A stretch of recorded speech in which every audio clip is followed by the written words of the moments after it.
Start करते हैं। Last class में हम लोग क्या देखे थे? ड्रॉपलेट और सॉफ्ट बबल देखे थे ना। इस बार एक्सेस प्रेशर निकालेंगे और फिर कैपिलरी राइज। कैपिलरी राइज जानते हैं आप लोग? नहीं जानते हैं? बायोलॉजी वाले बच्चे तो जानते होंगे।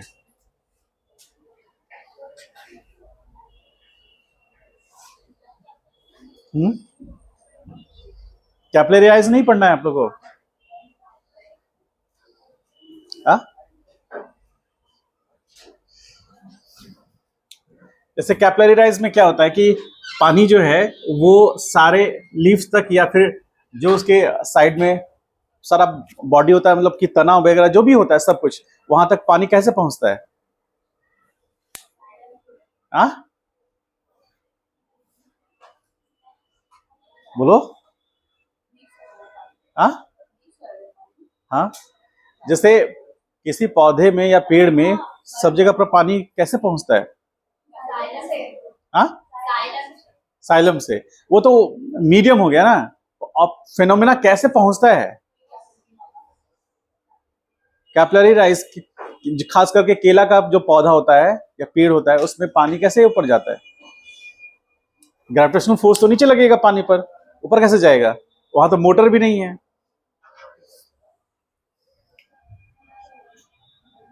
चले आइए, एक्सेस प्रेशर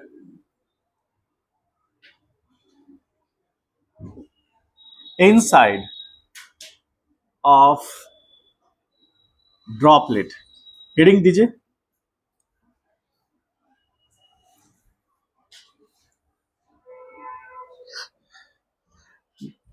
इससे आपको ये पता चलेगा कि एक ड्रॉपलेट ड्रॉपलेट क्यों रहेगा। ठीक है, मतलब वो फूट भी सकता है, ब्लास्ट भी कर सकता है। ठीक है, तो एक ड्रॉपलेट क्यों ड्रॉपलेट रहेगा?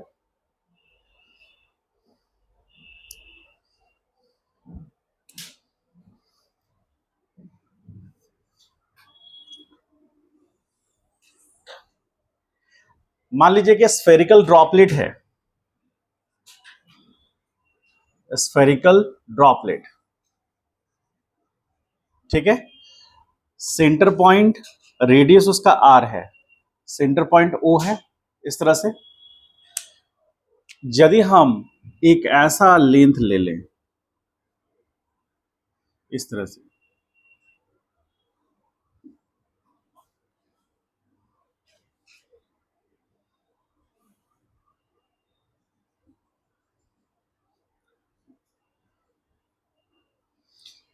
ड्रॉपलेट के सरकमफ्रेंस पर हम एक ऐसा लेंथ ले रहे हैं। ये टोटल यदि रेडियस आर है तो ये ब्लू कलर का जो लेंथ है वो कितना होगा? हाँ, 2πr होगा। ठीक है, अब हम लोग बात कर रहे हैं कि access pressure inside the droplet. ये मान लीजिए कि एक कोई ड्रॉपलेट है, मान लीजिए वाटर का ड्रॉपलेट है, तो ये वाटर का ड्रॉपलेट मेंटेन कैसे रहेगा? मतलब वाटर का ड्रॉपलेट फूटेगा क्यों नहीं, ब्लास्ट क्यों नहीं करेगा? सराउंडिंग से क्या मिल रहा है इसको? प्रेशर।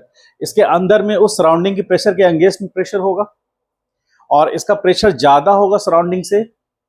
अदरवाइज सराउंडिंग का प्रेशर ज्यादा होगा तो इसको क्लैप्स कर देगा ना, पूरी तरह से क्लैप्स कर देगा, वो पूरी तरह से सिकुड़ जाएगा। लेकिन ऐसा होता नहीं है, इसका मतलब इसके अंदर का प्रेशर ज्यादा होगा। ठीक है, तो हम लोग देखने की कोशिश करते हैं कि वो क्या है प्रेशर। सराउंडिंग से जो प्रेशर मिल रहा है, सराउंडिंग से जो प्रेशर मिल रहा है इसके सब तरफ पूरे के पूरे 3 डायमेंशंस ज्योमेट्री में प्रेशर जो मिल रहा है वो पी नॉट है। पी नॉट मिलेगा, होगा ना, पी नॉट प्रेशर होगा। अब इसके अगेंस्ट में प्रेशर बाहर की तरफ लग रहा होगा, मतलब एक स्फेरिकल यदि ड्रॉपलेट है तो उसके चारों तरफ सारे तरफ एयर का प्रेशर लग रहा है, एटमॉस्फेरिक प्रेशर लग रहा है, उसके अगेंस्ट में अंदर में प्रेशर उसके अगेंस्ट में लग रहा होगा। ठीक है, एक सेक्शन हम बात करते हैं, इस सेक्शन को लेते हैं, इस सेक्शन को ए से, इस सेक्शन को ए से बी कहते हैं। ठीक है, ये फर्स्ट पार्ट है और ये सेकंड पार्ट है। मतलब इस सेक्शन को कट करके हम हटा दें, इस सेक्शन को कट करके हम हटा दें तो कुछ इस तरह का दिखेगा।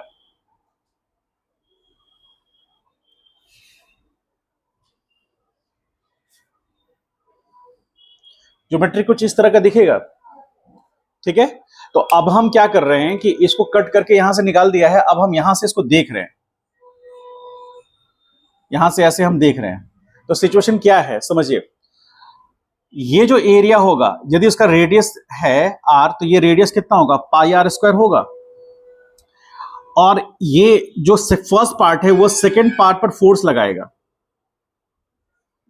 ठीक है, ये होगा फोर्स, क्या कौन सा फोर्स होगा, P इनसाइड इनटू एरिया कितना, पाई आर स्क्वायर। ये कौन सा फोर्स होगा, ये फोर्स जो फर्स्ट पार्ट सेकंड पार्ट पे लगा रहा है, उतना ही अमाउंट का force second part first part पे लगाएगा, लेकिन नेगेटिव एक्स में होगा वो, ये पॉजिटिव एक्स में हम दिखा रहे हैं इसको, सेम अमाउंट का होगा, बैलेंस हो जाएगा, इसीलिए ड्रॉपलेट के अंदर का नेट प्रेशर, नेट फोर्स क्या होगा, जीरो। तो सराउंडिंग से जो प्रेशर मिल रहा है उसके अगेंस्ट में ये प्रेशर लगेगा। अब यहां पर ध्यान से समझिएगा, ये जो प्रेशर एग्जर्ट हुआ, इस फोर्स को, इसको हम फोर्स बना रहे हैं, तो फोर्स हुआ P inside by into 4 pi R square. Surrounding से जो प्रेशर P लग रहा है, P नॉट, तो वो इस पर लगेगा। यदि उसका हम लोग फोर्स निकाल लें, ये फोर्स, तो इसको हम लोग क्या बोलेंगे, P not into pi R square होगा। ये फोर्स अप्लाइड बाय सराउंडिंग। समझ पा रहे हैं, ये प्रोजेक्टेड एरिया समझते हैं आप लोग, प्रोजेक्टेड एरिया,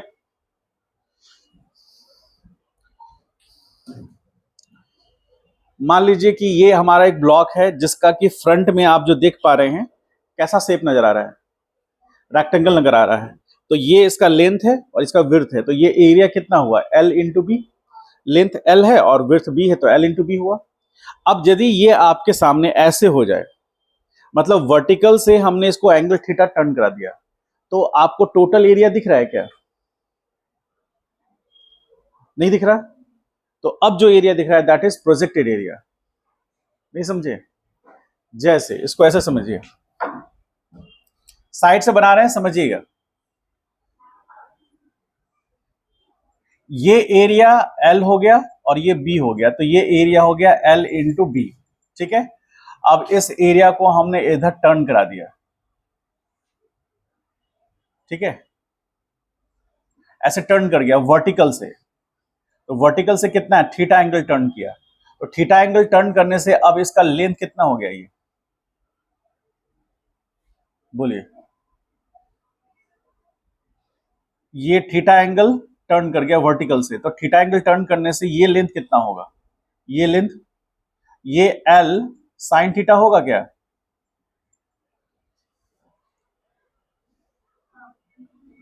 ये लेंथ L है ना, और ये L cos थीटा होगा।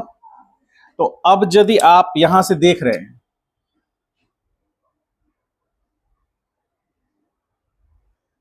आप यहां से यदि देख रहे हैं, तो आपको L नजर आ रहा है क्या, अब यहां L साइन थीटा नजर आ रहा है, थीटा जितना ज्यादा बड़ा होगा उतना ही छोटा नजर आएगा लेंथ। तो ये जो एरिया है, ये जो एरिया आपको दिख रहा है, ये होगा L sine theta into B, तो अब ये होगा A प्रोजेक्टेड बराबर कितना, L sine theta into B. पहले कितना था,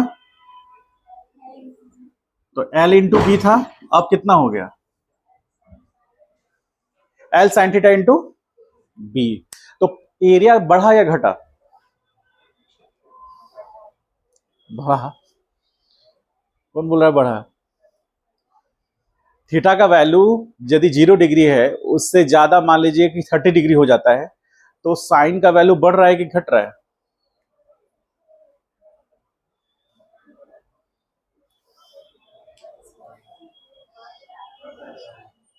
आ? तो साइन का वैल्यू बढ़ रहा है, लेकिन साइन 30 का वैल्यू कितना होता है, 1/2। तो 1/2 यदि वैल्यू होगा, 1/2 इंटू एल करेंगे तो L/2 होगा, और इंटू बी करेंगे तो LB/2 आंसर आएगा।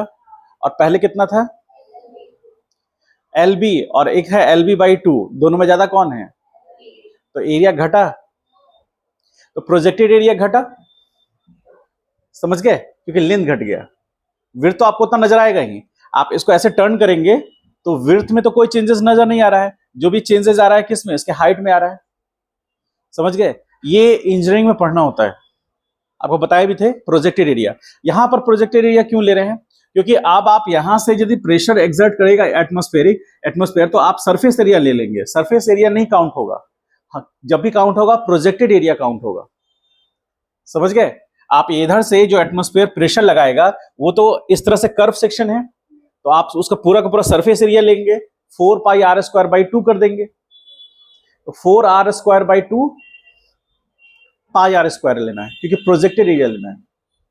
समझ गए इस बात को, तो प्रोजेक्टेड एरिया जो इधर से लेंगे तो वो एरिया कितना होगा, πr² होगा।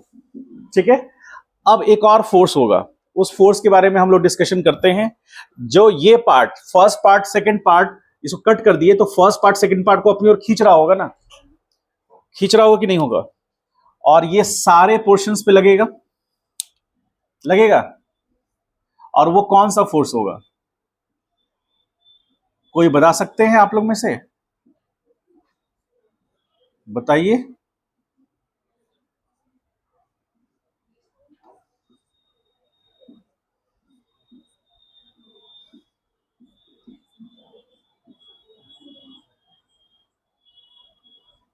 कौन सा फोर्स होगा ये, क्या हो रहा है।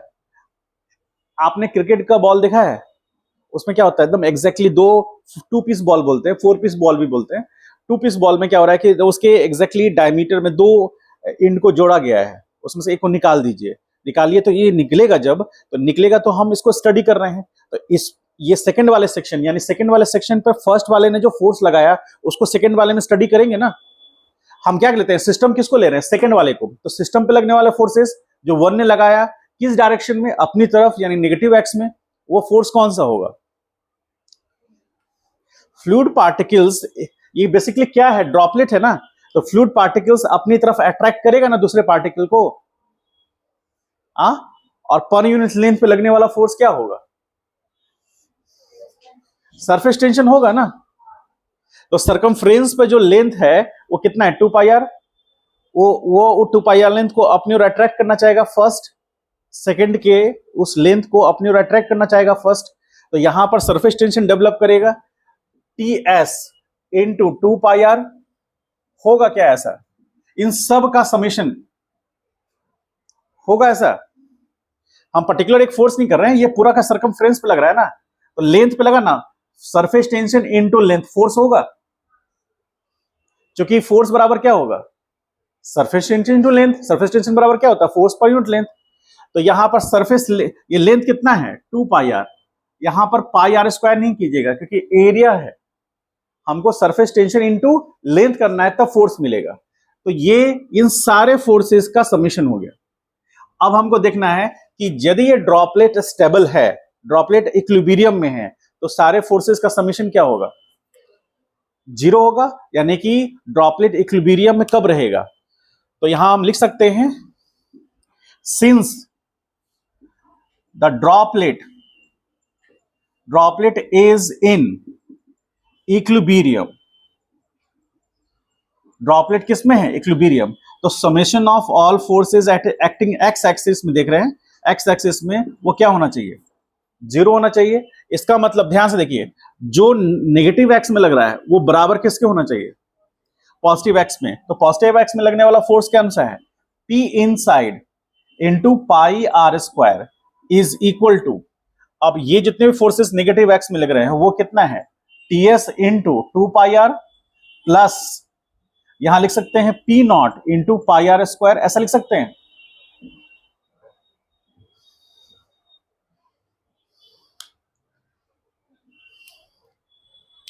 बोलिए, ठीक है। अब यहां से हमको एक्सेस प्रेशर निकालना है। एक्सेस प्रेशर मतलब यदि ड्रॉपलेट एग्जिस्ट कर रहा है तो इसका मतलब है कि उसके अंदर प्रेशर एटमॉस्फेरिक प्रेशर से ज्यादा होगा। मान लीजिए ड्रॉपलेट के अंदर प्रेशर जो है वो एटमॉस्फेरिक प्रेशर से कम है, तो वैक्यूम प्रेशर हो गया, तो क्या करेगा, कोलैप्स कर जाएगा। कभी एक प्लास्टिक का बॉल है, आप देखें उसमें प्लास्टिक का बॉल, उसके अंदर से एयर निकालने की कोशिश कीजिएगा, तो वो ठीक है। उसी तरह ड्रॉपलेट में भी क्या होगा, उसके अंदर का प्रेशर ज्यादा है तभी वो स्टेबल है, यदि उसके अंदर का प्रेशर कम हो जाएगा एटमॉस्फेरिक प्रेशर से तो वो कोलैप्स कर जाएगा। समझ पाए? और ऐसे भी हम आपको बताया था कि वैक्यूम प्रेशर क्या करेगा, बाहर के एयर को अपनी ओर खींचने की कोशिश करेगा, और उस केस में क्या करेगा, वहां का प्रेशर कम होगा तो वहां कोलैप्स कर जाएगा वो पोर्शन। इसीलिए इसके अंदर का प्रेशर एटमॉस्फेरिक प्रेशर से ज्यादा होना चाहिए। तो एक्सेस प्रेशर हमको देखना है, तो एक्सेस प्रेशर के लिए यहां पर हम क्या लिख सकते हैं, P inside minus P not into pi R square is equal to क्या होगा, 2 pi R into T S होगा। पाई से पाई कैंसिल आउट हो गया, आर से एक आर चला गया, तो यहां पर ये होगा डेल्टा पी एक्सेस। यही तो एक्सेस प्रेशर होगा। क्या लग रहा है आपको, ये एक्सेस प्रेशर होगा? This is excess pressure inside the droplet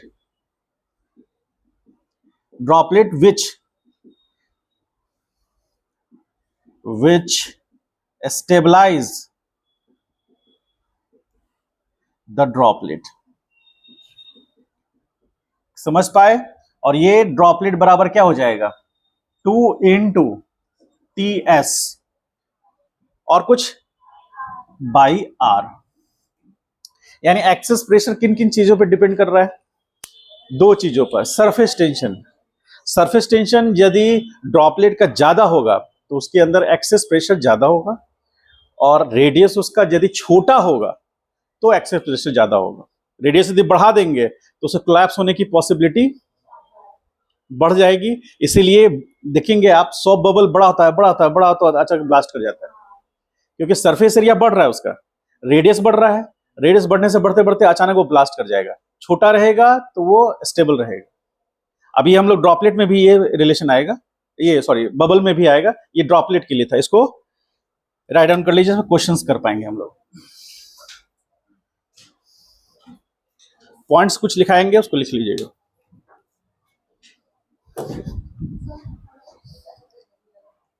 गर्मी लग रहा है, ये चला दें, उसी को वहां बैठ जाओ, एकदम ठंडा लगने लगेगा। पीछे बैठ जाओ, उधर ही बैठ सकते, जाओ बैठ जाओ, बेचारा उसको कष्ट हो जाएगा। तीनों सी पे जाओगे, दोनों जाओ, ठीक से इसको बस संभाल लेना।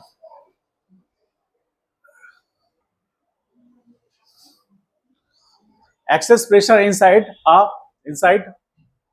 ऑफ सॉफ्ट बबल, और लिख दीजिएगा इनसाइड अ सॉफ्ट बबल। ठीक है,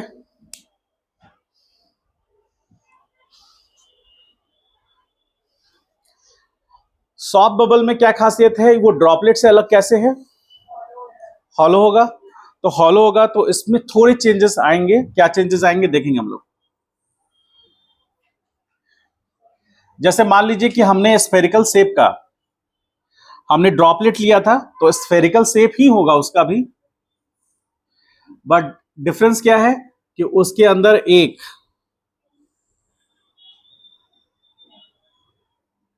क्या इसको कहेंगे हम लोग, एक शेल टाइप का होगा। सेंटर पॉइंट ये O है, ये रेडियस R है। ठीक है, और इसका थिकनेस को हम T मान सकते हैं, ये T थिकनेस है उसका। तो इस केस में भी हम लोग उसी तरह देख रहे हैं, ये फर्स्ट पार्ट और ये second part, section A B. तो यहां पर यदि हम इसको कट करके इसको हटा दें तो ये सेक्शन को हम लोग देखेंगे, कुछ इस तरह से नजर आएगा।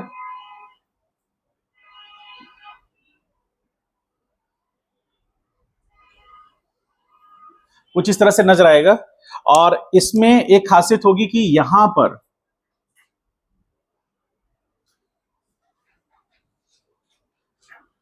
इस तरह का एक अलग सेक्शन होगा जिसका थिकनेस हम क्या ले रहे हैं, T।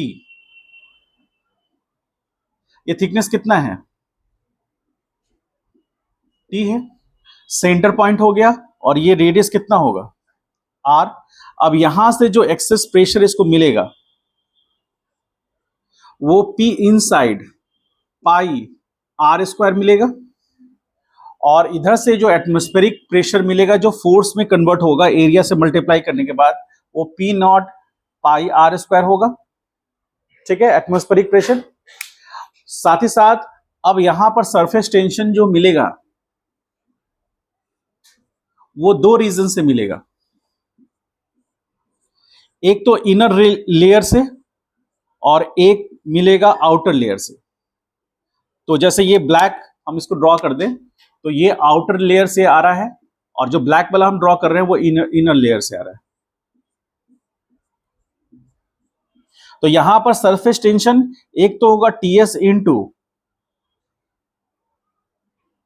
2 पाई आर, चूंकि थिकनेस निग्लिजिबल होता है, बहुत कम होता है, since T is far far small than R. तो इस केस में हम लोग मान के चलते हैं कि वो भी एक रेडियस आर ही है। तो यहां पर जो टीएस होगा, सरफेस टेंशन जो फोर्स में कन्वर्ट होगा, 2 पाई आर होगा। इसका मतलब टोटल सरफेस टेंशन, यहां पर सरफेस फोर्स क्या होगा, सरफेस टेंशन फोर्स बराबर क्या होगा, T S into 2 pi R into 2 होगा, क्योंकि एक आउटर लेयर के कारण होगा और एक इनर लेयर के कारण होगा, दो सरफेस टेंशन होंगे। तो आउटर जो हमारा लेंथ है उसको हम लोग 2 पाई आर ले रहे हैं, थिकनेस बहुत ही कम है तो उसके लिए भी हम उसको 2 पाई आर, अंदर वाले को भी ले रहे हैं। यदि थिकनेस सिग्निफिकेंट होता तो बाहर वाले को हम लोग 2 पाई R1 लेते, अंदर वाले को 2 पाई R2 लेते, और उनके बीच का जो गैप होता वो R1 माइनस R2 होता। क्योंकि थिकनेस बहुत ही है, सॉफ्ट बबल का जो थिकनेस कितना होगा, निग्लिजिबल होगा उसके रेडियस के टर्म में, इसलिए हम इसको दोनों को मल्टीप्लाई कर रहे हैं। तो टोटल सरफेस टेंशन आ गया कितना, 4 TS इंटू पाई आर होगा ऐसा। अब यहां पर बात करें कि इफ द ड्रॉपलेट या फिर if the bubble is in equilibrium, bubble किसमें है, इक्विलिब्रियम में, तो सारे फोर्सेस क्या होंगे, summation of all forces acting x direction क्या होना चाहिए, 0 होना चाहिए, जिसमें हम पॉजिटिव ले रहे हैं इसको। तो यहां पर कौन सा फोर्स होगा, एक तो P inside pi R square होगा, और ये किसके बराबर होगा, सारे इस साइड के फोर्सेस के। तो इसमें आ जाएगा P not pi R square और plus 2 into T S into 2 pi R, ऐसा लिख सकते हैं।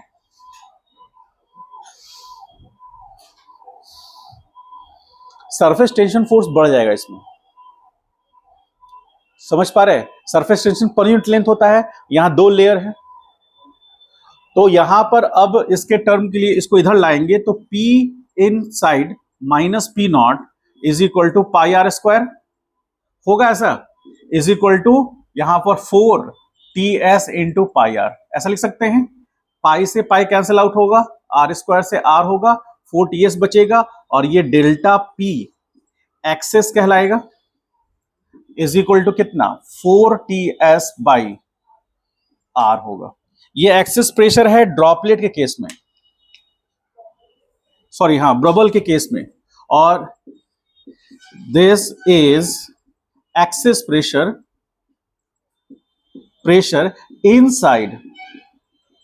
Inside the droplet, sorry bubble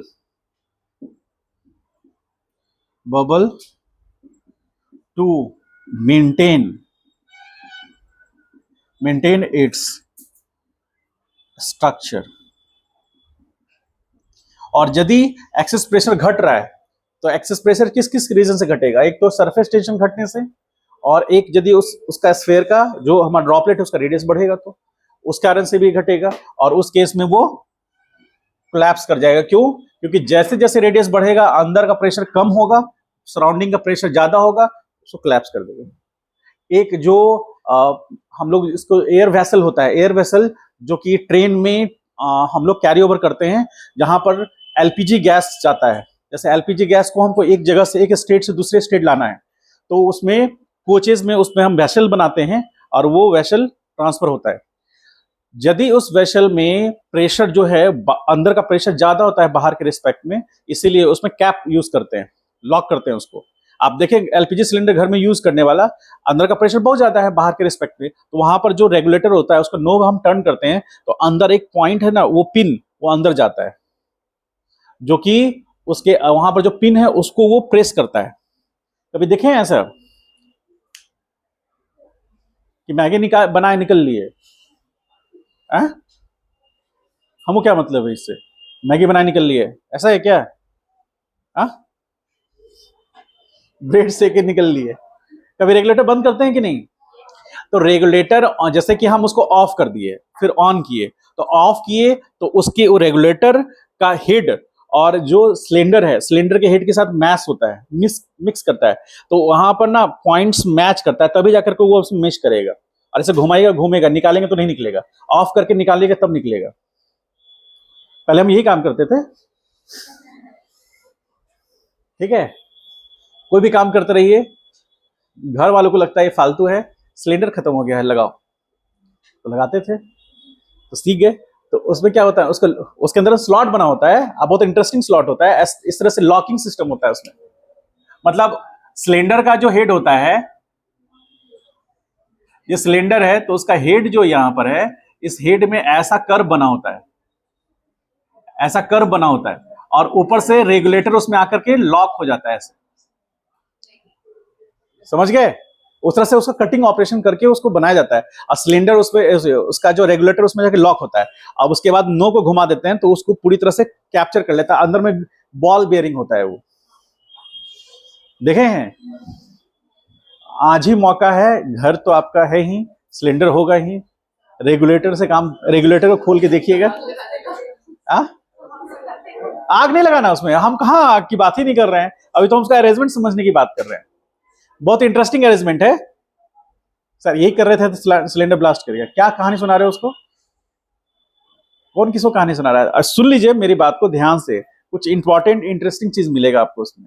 तो है क्या कि रेगुलेटर का हेड उसमें जाकर मेश हो गया, तो रेगुलेटर के सेंटर पॉइंट में एक पिन लाइन होता है, एक पतला सा नीडल से थोड़ा बड़ा होता है, वो एक पिन लाइन होता है, वो नीचे जाएगा, जब ऑन करेंगे तो वो नीचे जाएगा तो सिलेंडर के पास जो पिन है वो प्रेस होगा, उसके साथ अलाइंड हो जाएगा, इसको प्रेस करेगा तो ये प्रेस होगा, जैसे प्रेस होगा तो सराउंडिंग के जितने भी एयर हैं, जो कि लिक्विड पेट्रोलियम गैस है, अभी तो वो एयर में है, जैसे ही उसको प्रेस करेंगे तो सराउंडिंग का प्रेशर उस पर आ गया, उसने प्रेशर रिलीज किया, रिलीज करने से वो लिक्विड किस में कन्वर्ट हो गया?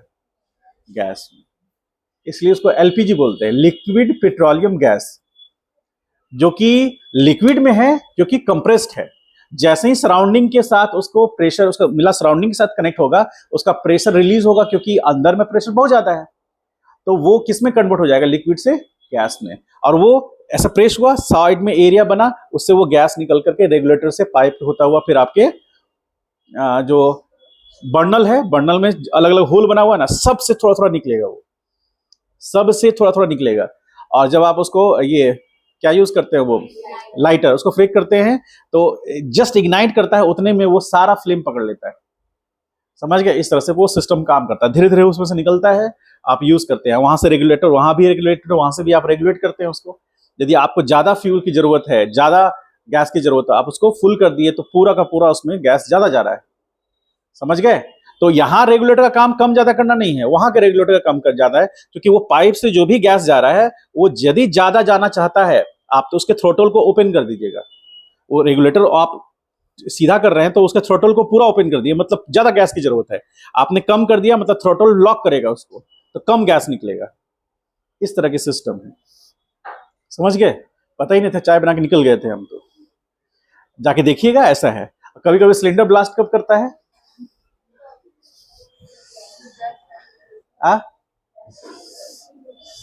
सिलेंडर ब्लास्ट कब करता है? कभी हुआ है आपने अपने आंखों में कभी देखा है सामने? नहीं देखा है?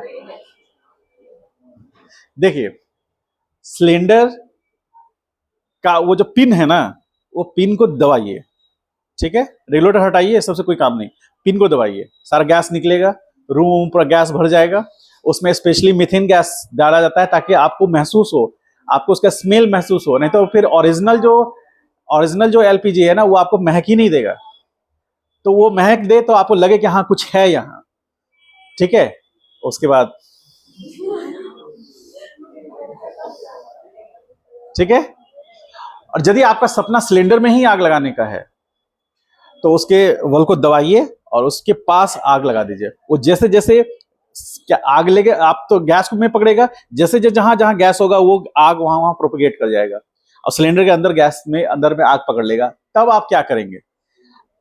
तब वो एक चलता फिरता एक बम है, वो लिटरली चलता फिरता बम है, क्योंकि आग उसके अंदर में आ गया है। तो आग हीट जब होगा, आग जलेगा तो उसके अंदर गैसेस पूरी तरह से पैक किए हुए हैं। जैसे आग जला तो गैस निकला, वो पूरी तरह से चैम्बर में पैक है, तो वो अंदर प्रेशर बढ़ता जा रहा है, बढ़ता जा रहा है, बढ़ता जा रहा है। क्योंकि वो मेटल है तो वो एक पर्टिकुलर अमाउंट तक के प्रेशर को झेल सकता है, उसके बाद वो झेल नहीं पाएगा तो वो ब्लास्ट करेगा, तो अलग अलग टुकड़े उसके बाहर हाई स्पीड से।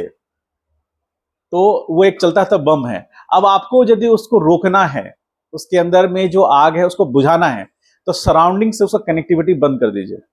तो आप उस पे कंबल या कोई भीगा हुआ बोरा या फिर कोई ऐसा चीज, रेत, जो भी कुछ मिलता है आप उसमें डाल दीजिए। सराउंडिंग से उसका कनेक्टिविटी, ऑक्सीजन मिलना बंद हो जाएगा, बुझ जाएगा। समझ गए? और वो मेटल पूरी तरह से गर्म हो रखा होगा, आप छोड़ दीजिए थोड़ा देर के लिए। जब वो आग बुझ जाए तो उसको पानी दीजिए, उसके बाद आप सिलेंडर को हटा लीजिए वहां से। समझे? ये चीज ध्यान रखिएगा। और जब भी किचन में यूज कीजिए तो नीचे से रेगुलेटर को बंद कीजिए।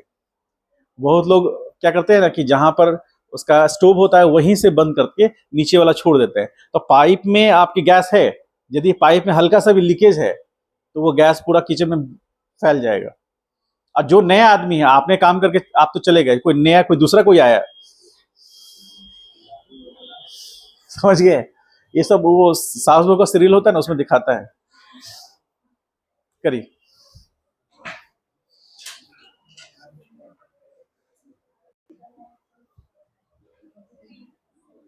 चलिए, कैपिलरी राइज और कैपिलरिटी, इसमें क्या होगा? फ्लूइड का मतलब फ्लो अपवर्ड डायरेक्शन में, मतलब ग्रेविटी के अपोजिट डायरेक्शन में। किस किस फैक्टर पर डिपेंड करेगा? ध्यान से देखिए। एक छोटा सा हम लोग बात करते हैं एक ऐसे पाइप का जिसका कि लेंथ काफी बड़ा है उसके डायमीटर के रिस्पेक्ट में। तो ये लेंथ मान लेते हैं, सपोज करें कि इसका डायमीटर लेंथ जो है L is far far greater than its diameter. L काफी ज्यादा है उसके डायमीटर के रिस्पेक्ट में। लेंथ मान लेते हैं हम, आप मान सकते हैं 1 मीटर, यानी 1000 ले सकते हैं mm। और इसका जो डायमीटर है डी 2 mm और मैक्सिमम 3 mm इस तरह का है। ठीक है? इस तरह का हम लोग एक छोटा मेटल कर रहे हैं, ग्लास का हम लोग पाइप ले रहे हैं। इसे खासियत क्या है, ध्यान से समझने की कोशिश कीजिए, फिर यहीं पर हम लोग उसको अरेंज कर देंगे। मान लीजिए हमने एक टब लिया जिसमें कि फिलअप किया हुआ है, वाटर लेते हैं जनरली, उस पर हम लोग ने ये इंटर कराया। ठीक है? तो यहां से वाटर का लेवल, फ्लूइड का लेवल ऊपर जाएगा और ऊपर जाने के समय में एक ऐसा कर्व लाइन बनेगा। समझ पा रहे हैं? मतलब फ्लूइड जब ऊपर जाएगा वाटर, तो आप माइक्रोस्कोपिक लेवल पे देखेंगे, तुरंत नजर नहीं आएगा। तो होगा क्या कि फ्लूइड जो है, फ्लूइड का लेयर थोड़ा ऊपर आ जाएगा। क्या रीजन है? तो एक हो गया cohesive force between same molecules, और एक हो गया adhesive force between 2 different molecules.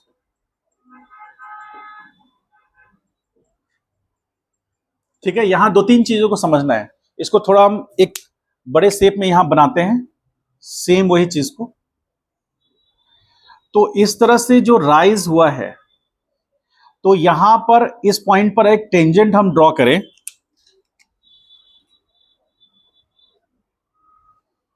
और इस पॉइंट पे एक टेंजेंट ड्रॉ करें।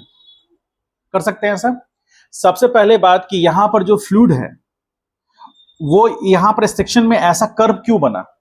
क्योंकि फ्लूइड और वो जो ग्लास है जिस ग्लास के पाइप में वो है, तो फ्लूइड और उस ग्लास के बीच में कोहेसिव फोर्स डेवलप किया, क्योंकि उनका लेंथ, उनके बीच का गैप, जो डायमीटर है वो बहुत छोटा है, तो कोहेसिव फोर्स डेवलप किया। वो होता है यदि डायमीटर बड़ा करेंगे, आप देखेंगे एक्सप्रेशन में, हाइट के एक्सप्रेशन में आएगा वो, यदि डायमीटर बड़ा करेंगे तो ये जो हाइट है, ये इनके साथ कोहेसिव फोर्स जो एक्ट कर रहा है उसका मैग्नीट्यूड कम हो जाएगा, यानी हाइट का यहाँ पर इतना कर्व नहीं बनेगा, हल्का कर्व बनेगा।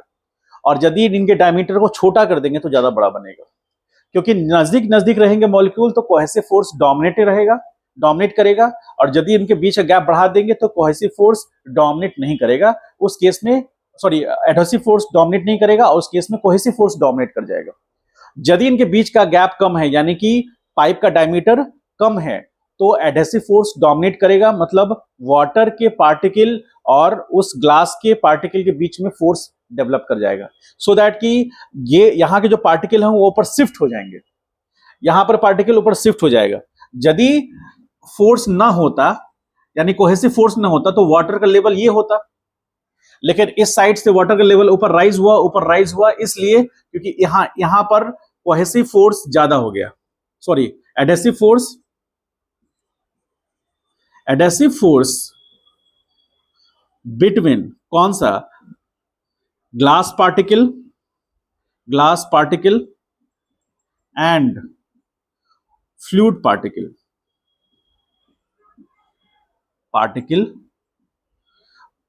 is dominated due to a small diameter of the glass। समझ पा रहे हैं? यदि उनका बीच का फोर्स बढ़ रहा है, इसका मतलब ग्लास का डायमीटर छोटा हो रहा है, इसलिए उनके बीच का फोर्सेस बढ़ा, और ग्लास ने वाटर या फिर फ्लूइड के पार्टिकल्स को अपनी ओर अट्रैक्ट कर लिया, क्योंकि डिसिमिलर पार्टिकल्स हैं, एक है फ्लूइड और दूसरा है ग्लास, तो यहां पर जो फोर्स डोमिनेट कर रहा है वो कौन सा फोर्स होगा, एडहेसिव होगा। यदि डायमीटर बढ़ रहा है, डायमीटर बढ़ेगा तो वो लेयर कम हो जाएगा, लेयर जो उतना राइज कर रहा है वो राइज नहीं करेगा, यहां पर कोहेसिव फोर्स डोमिनेट हो जाएगा। Cohesive force between fluid particles will dominate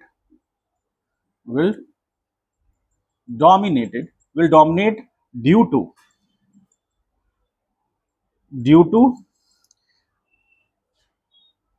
increase in diameter of glass के डायमीटर के बढ़ने के कारण, तो यहां पर देख रहे हैं राइज जो हुआ है वो बहुत थोड़ा सा हुआ, बहुत छोटा सा राइज हुआ, यहां ज्यादा राइज हुआ क्योंकि यहां पर डायमीटर छोटा है। अब यहां पर जब टेंजेंट ड्रॉ करेंगे, जिस जगह पर कांटेक्ट है वहां टेंजेंट ड्रॉ करेंगे, तो एक ये एंगल बनेगा जिसको हम लोग क्या बोलते हैं, थीटा, इसको हम लोग बोलेंगे थीटा, और ये क्या कहलाता है, एंगल ऑफ कांटेक्ट। तो एंगल ऑफ कांटेक्ट ज्यादा कब होगा, जब कोहेसिव फोर्स ज्यादा होगा या एडहेसिव फोर्स ज्यादा होगा,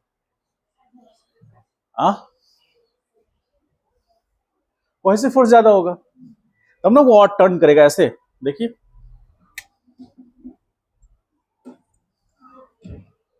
है ना। यदि एडहेसिव फोर्स ज्यादा हुआ तो वो जो टेंजेंट है वो नॉर्मल, ये जो नॉर्मल है इसके नजदीक आने लगेगा, तो ये नॉर्मल है, नॉर्मल के नजदीक आने लगेगा, और यदि कोहेसिव फोर्स ज्यादा होगा तो नॉर्मल से दूर जाएगा, एडहेसिव फोर्स ज्यादा होगा तो नॉर्मल के नजदीक आएगा। ठीक है, हम लोग जनरली कैसे बात कर रहे हैं, किस तरह के ग्लास ट्यूब का बात कर रहे हैं, जिसका लेंथ काफी ज्यादा है उसके डायमीटर के रिस्पेक्ट में।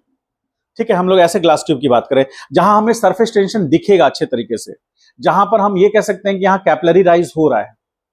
ठीक है, तो अभी हम लोग दो चीज समझे, एक तो हमारा एडहेसिव और कोहेसिव फोर्सेस के बारे में समझे, और एक एंगल ऑफ कांटेक्ट। ये एंगल ऑफ कांटेक्ट किन किन बीच है, normal and tangent drawn between the rise, जो उनका कांटेक्ट बना है वहां से टेंजेंट ड्रॉ करें, क्योंकि ये कर्व लाइन है ना, तो कर्व लाइन किसी पॉइंट पे टच किया तो वहां से टेंजेंट ड्रॉ कर दिया हमने, तो वो टेंजेंट जो है वो कर्व कितना बन रहा है उस पर डिपेंड करेगा। यदि कोहेसिव फोर्स ज्यादा है तो वो और कर्व बनेगा, जिस केस में एंगल छोटा हो जाएगा, एंगल ऑफ कांटेक्ट। ठीक है। जैसे मान लीजिए हम एक बात करते हैं, छोटा सा एग्जांपल लेके आपको बताते हैं। मान लीजिए कि ये एक टेबल का सरफेस है, उस टेबल पर यदि हम वाटर ड्रॉपलेट को गिराएंगे, यहां वाटर ड्रॉपलेट, ठीक है, तो यहां पर भी कोहेसिव और एडेसिव फोर्स की बात होगी। तो वाटर ड्रॉपलेट ड्रॉ कर रहे हैं, तो जैसे यहां पर ऐसे टेंजेंट ड्रॉ करेंगे, कहां पर,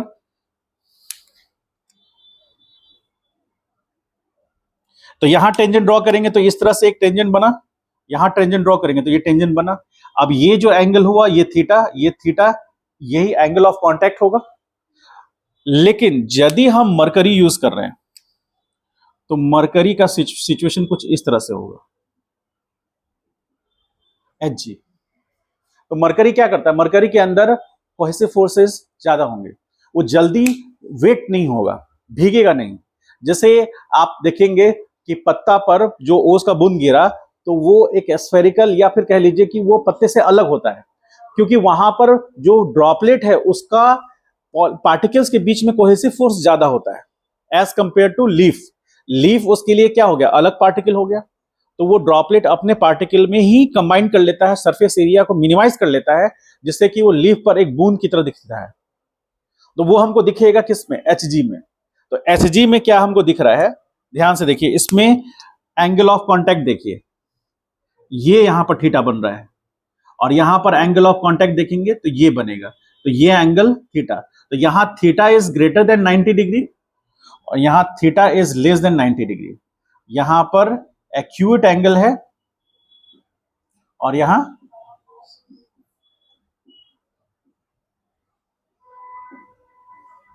समझ पा रहे हैं। तो जहां कोहेसिव फोर्स ज्यादा डोमिनेटिंग होगा वहां एंगल ज्यादा होगा, जहां कोहेसिव फोर्स ज्यादा डोमिनेट नहीं होगा वहां एंगल ऑफ कांटेक्ट छोटा होगा।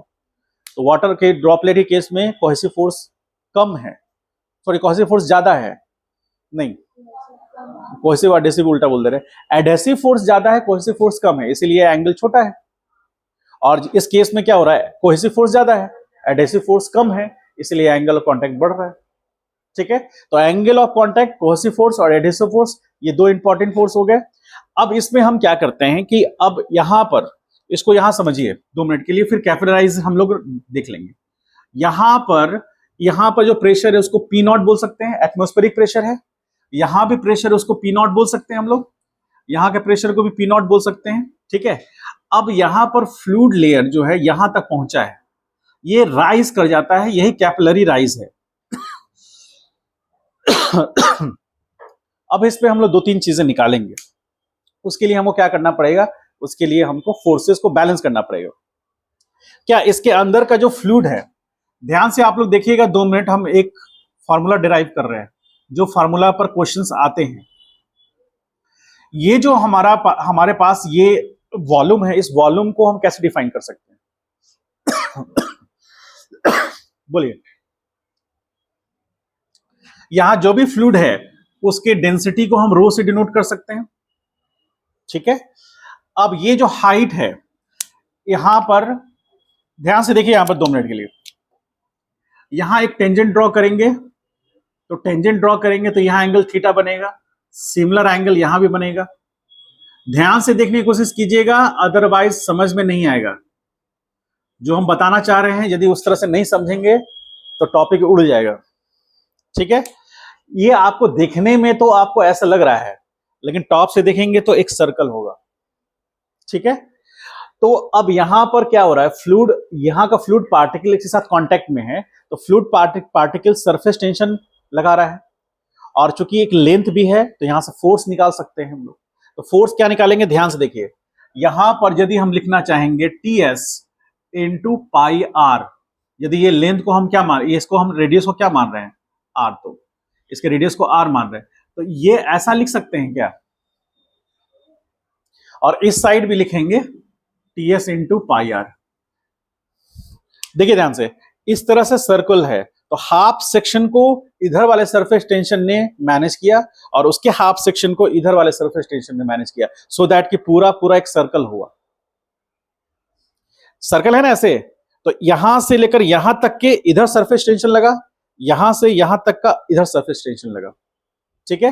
तो ये सरफेस टेंशन इधर, इसका एक कंपोनेंट इधर आएगा जो कि TS into pi R into क्या होगा साइन थीटा, और एक इधर आएगा और ये क्या होगा TS into pi R into sine theta, ठीक। अब वर्टिकल में फोर्स लगेंगे, वर्टिकल में लगेगा, ये होगा TS into pi R into cos theta, और यहां अपवर्ड डायरेक्शन में TS into pi R into cos theta होगा ऐसा। अब इसका वेट नीचे एक्ट करेगा, डब्लू, डब्लू बराबर क्या होगा mg होगा। हमारा सिस्टम कौन सा है, सिस्टम यहां पर जो फ्लूइड है वो है सिस्टम हमारा, ठीक है।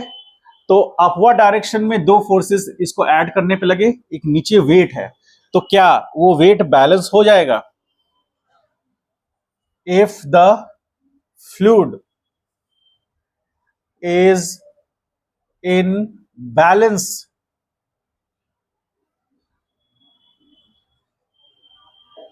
बैलेंस्ड कंडीशन, बैलेंस कंडीशन मतलब फ्लूइड ऊपर जा रहा है क्या, नहीं, फ्लूइड नीचे आ रहा है क्या, नहीं, तो नेट फोर्स उस पर बैलेंस है। कौन बैलेंस करेगा, तो 2 TS pi R cos theta 2 balance होगा उसके mg से, होगा। समझ में आया साक्षी, समझ में आ रहा है क्या,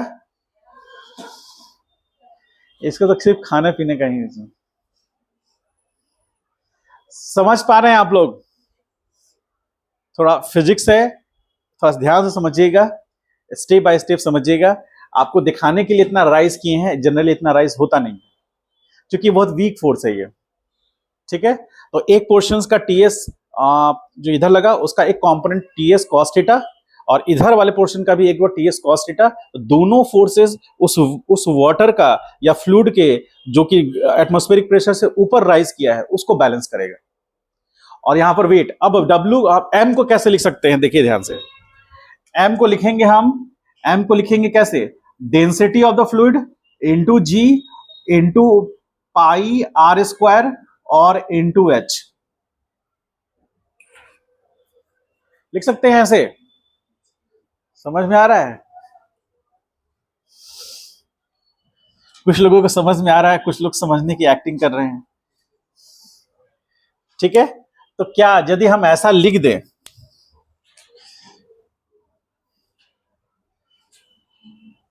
अपवर्ड में 2ts कितना आ जाएगा pi R cos theta is equal to कितना लिख दे rho G pi R square into H, ऐसा लिख दे। तो यहां लिखेंगे 2ts pi R cos theta is equal to rho G pi R square into H. तो यहां से पाई और आर कैंसिल आउट होगा, ठीक है, एक आर यहां से कैंसिल आउट होगा, तो 2ts cos theta is equal to rho G into H. अब यहां से क्या लिखेंगे, h बराबर 2ts cos theta divide by rho G. तो h क्या हुआ, h होगा कैपिलरी राइज। बात को समझ में आया कि नहीं आया, समझ में आया तो बताइए, उतारिए, कैसे कैसे उतारना है समझ लीजिए, मेरा काम था बताना, अब आप देख लो अपना। कुछ लोग बोल रहे होंगे इसी दिन के लिए मैं हम फिजिक्स नहीं लेना चाहते, फिजिक्स तो लेना ही पड़ेगा, बैटरी